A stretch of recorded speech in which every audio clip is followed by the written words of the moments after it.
Hi friends, welcome to my channel. நம்ம சேனலில் இன்றைக்கி ரொம்பவே டேஸ்டான சூப்பரான ஹோட்டல் ஸ்டைலில் ஒரு எக் கிரேவி தாங்க எப்படி செய்கிறதுன்னு பார்க்க போகிறோம். இது வந்து சப்பாத்தி, சாதம் இது மாதிரி எல்லாத்துக்குமே ரொம்பவே சூப்பரான சைடிஷ்ங்க. இதோட டேஸ்ட்டுமே ரொம்பவே அருமையாக இருக்கும். அது மட்டும் இல்லை, இது செய்கிறதுமே ரொம்ப ரொம்ப ஈஸிங்க.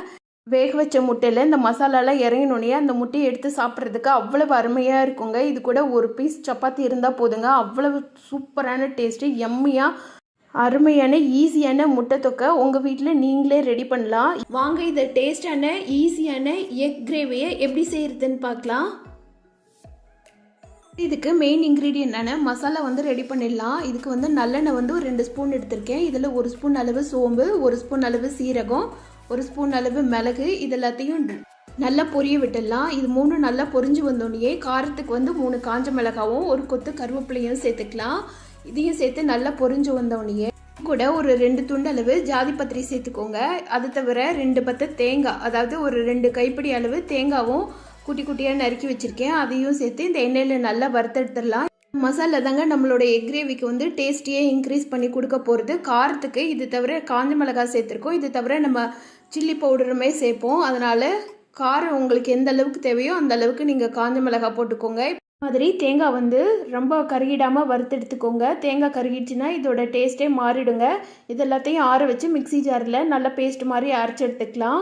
வேறு ஒரு பேனில் வந்து எண்ணெய் நல்லா சூடு பண்ணிக்கலாம். எண்ணெய் வந்து 2லேருந்து 3 ஸ்பூன் விட்டுக்கோங்க. இது கூட 1/2 ஸ்பூன் அளவு சோம்பு, 1/2 ஸ்பூன் சீரகம், இது ரெண்டையும் பொரிய விட்டோன்னே 1 துண்டு பட்டை, 3 ஏலக்காய், 5-6 கிராம்பு, 1 துண்டு பிரிஞ்சி இலை, 1 கொத்து கருவேப்பிலை, இது கூட பொடி பொடியாக நறுக்குன பெரிய வெங்காயம் 2 சேர்த்துருக்கேன். வெங்காயமும் தக்காளியும் இதுக்கு நிறைய சேர்த்துக்கிட்டிங்கன்னா தொக்கோட டேஸ்ட்டு நல்லா இருக்குங்க. குவான்டிட்டியும் கொஞ்சம் ஜாஸ்தியாக வரும். இது எல்லாத்தையும் சேர்த்து வெங்காயத்தை நல்லா கோல்டன் ப்ரௌன் ஆகிற வரைக்கும் வதக்கிட்டு இதுக்கு வந்து 1/2 ஸ்பூன் அளவு இஞ்சி பூண்டு சேர்த்துக்கோங்க. இஞ்சி பூண்டையும் சேர்த்து நல்லா வதக்கிடலாம் பச்சை வாசம் போகிற வரைக்கும். இதில் எந்த அளவுக்கு வெங்காயம் நல்லா வதங்கி வருதோ அந்த அளவுக்கு டேஸ்ட்டு ரொம்ப நல்லா இருக்குங்க. அதனால் வெங்காயத்தை நல்லா வதக்க விட்டுடுங்க.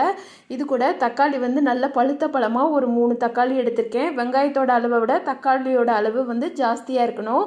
தக்காளி சீக்கிரமாக வதங்குறதுக்கு 1 ஸ்பூன் அளவு மஞ்சத்தூளும் கொஞ்சமாக உப்பும் சேர்த்து தக்காளியை நல்லா வதக்கிடலாம். தக்காளி வந்து எந்த அளவுக்கு வதங்கணும்னா நம்ம தொக்குக்கெல்லாம் செய்வோம்ல அந்த அளவுக்கு நல்லா மசிஞ்சு வந்திருக்கணும். அந்த அளவுக்கு தக்காளியை நல்லா வதக்கிடலாம். தக்காளி வதங்கினோடனே இது கூட சில்லி பவுடர் 1 ஸ்பூன், தனியா powder 1 spoon, garam masala 1/2 spoon, இதெல்லாத்தையும் சேர்த்து நல்லா வதக்கிடலாம். இந்த இடத்துல நீங்கள் சில்லி பவுடர் சேர்க்கும்போது ஆல்ரெடி நம்ம மசாலா அரைக்கும் போது காஞ்ச மிளகாய் வேறு சேர்த்துருக்கோம். அதனால் காரம் உங்களுக்கு எந்த அளவுக்கு தேவையோ அந்த அளவுக்கு மட்டும் போட்டுக்கோங்க.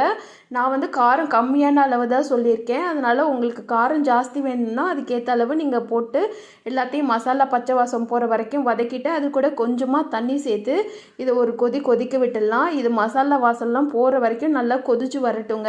ஒரு லிட் போட்டு மூடி வச்சிட்டிங்கன்னா மசாலா நல்லா கொதிச்சு வந்திருக்கணும்.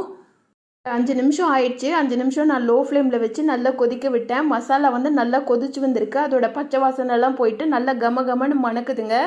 இதோட திக்னஸ் வந்து ரொம்பவே ஜாஸ்தியாக இருக்கக்கூடாதுங்க. இந்த மாதிரி ஒரு செமி சாலிடாக இருக்குல்ல, இந்த மாதிரி கொஞ்சம் திக்காக இருந்தால் தாங்க தொக்கு வந்து ரொம்பவே டேஸ்ட்டாக இருக்குங்க.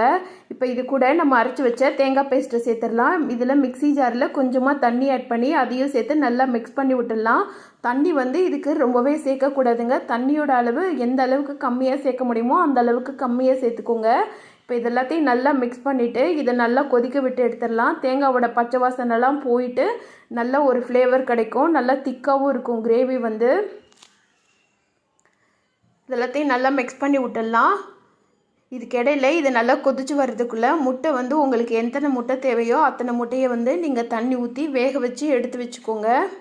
இந்த டைமில் கிரேவிக்கு உப்பு சரியாக இருக்கான்னு சொல்லிட்டு செக் பண்ணிவிட்டு உப்பு தேவைன்னா எக்ஸ்ட்ரா உப்பும் சேர்த்துக்கோங்க. எனக்கு உப்போட அளவு கரெக்டாக இருந்ததுனால நான் எக்ஸ்ட்ரா உப்பு எதுவும் சேர்க்கலை. இப்போ கிரேவி வந்து நல்லா கொதிச்சு எண்ணெய்லாம் அழகாக பிரிஞ்சு வந்திருக்கு பாருங்கள். வாசம் அவ்வளவு அருமையாக இருக்குங்க. இந்த டைமில் உங்களுக்கு எக்ஸ்ட்ரா டேஸ்ட் வேணும் அப்படின்னு நினச்சிங்கன்னா நீங்கள் இது கூட ஒரு உடச்ச முட்டையை மட்டும் ஊற்றி நல்லா கிளறி விட்டுடுங்க. அது இன்னுமே திக்னஸ் கொடுக்கும். இப்போ நான் அது கூட உடச்ச முட்டை ஊற்றலை. வேக வச்ச முட்டையை நடுவில் 2ஆக கீறிட்டு அதை மட்டும் இது கூட சேர்த்துருக்கேன். சேர்த்துட்டு ஒரு கைப்பிடி அளவு கொத்தமல்லி தழை தூவிடுங்க. தூவிட்டு இந்த முட்டையை ஒரு மூடி போட்டு மூடி வச்சிட்டிங்கன்னா இதோட மசாலா எல்லாம் நல்லா முட்டையில் வந்து இறங்க ஆரம்பிச்சிடும். இதுக்கப்புறமா நீங்கள் சர்வ் பண்ணுறதுக்கு ரெடி ஆகிடலாம்.